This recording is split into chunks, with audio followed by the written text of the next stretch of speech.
प्रेम से बोलिए शंकर भगवान की जय, माता पार्वती की जय। आइए बैसाख माह कृष्ण पक्ष की प्रदोष व्रत की रवि प्रदोष व्रत की पौराणिक कथा का श्रवण करते हैं। रविवार के दिन यह व्रत आने के कारण इसे रवि प्रदोष व्रत कहा जाता है। प्रदोष व्रत हर महीने के दोनों पक्षों की त्रयोदशी तिथि को रखा जाता है। एक समय स्वर्ण प्राणियों के हितार्थ परम पावन भागीरथी के तट पर ऋषि समाज द्वारा विशाल गोष्ठी का आयोजन किया गया। इस सभा में व्यास जी के परम शिष्य पुराणत बेता सूत जी महाराज हरि कीर्तन करते हुए पधारे। सूत जी को आते हुए देख और सनकादि 88,000 ऋषि मुनियों ने खड़े होकर दंडवत प्रणाम किया। महाज्ञानी सूत जी ने भक्ति भाव से ऋषियों को हृदय से लगाया तथा आशीर्वाद दिया। विद्वान ऋषिगण और सब शिष्य आसनों पर विराजमान हो गए।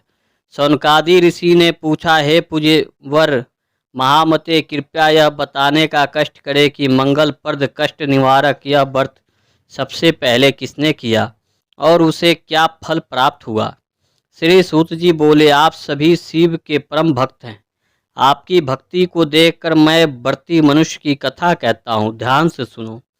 रवि प्रदोष की कथा के अनुसार एक गांव में अति दीन ब्राह्मण निवास करता था। उसकी साध्वी स्त्री प्रदोष व्रत किया करती थी। उसे एक ही पुत्र रत्न था। एक समय की बात है, वह पुत्र गंगा स्नान करने के लिए गया। दुर्भाग्यवश मार्ग में चोरों ने उसे घेर लिया और वे कहने लगे कि हम तुम्हें मार देंगे, नहीं तो तुम अपने पिता के गुप्त धन के बारे में हमें बतला दो।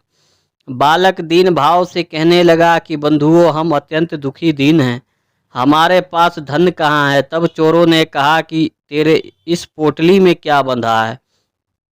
बालक ने निसंकोच कहा कि मेरी माँ ने मेरे लिए रोटियां दी है। यह सुनकर चोरों ने अपने साथियों से कहा कि साथियों, यह बहुत ही दीन दुखी मनुष्य है, अतः हम किसी और को लूटेंगे। इतना कहकर चोरों ने उस बालक को जाने दिया। बालक वहां से चलते हुए एक नगर में पहुंचा। नगर के पास एक बरगद का पेड़ था। वह बालक उसी बरगद के वृक्ष की छाया में सो गया। उसी समय उस नगर के सिपाही चोरों को खोजते हुए उस बरगद के वृक्ष के पास पहुंचे और बालक को चोर समझकर बंदी बना राजा के पास ले गया। राजा ने उसे कारावास में बंद करने का आदेश दिया। ब्राह्मणी का लड़का जब घर नहीं लौटा तब उसने अपने पुत्र की बड़ी चिंता हुई। अगले दिन प्रदोष व्रत था। ब्राह्मणी ने प्रदोष व्रत किया और भगवान शंकर से मन ही मन अपने पुत्र की कुशलता की प्रार्थना करने लगी। भगवान शंकर ने उस ब्राह्मणी की प्रार्थना स्वीकार कर ली।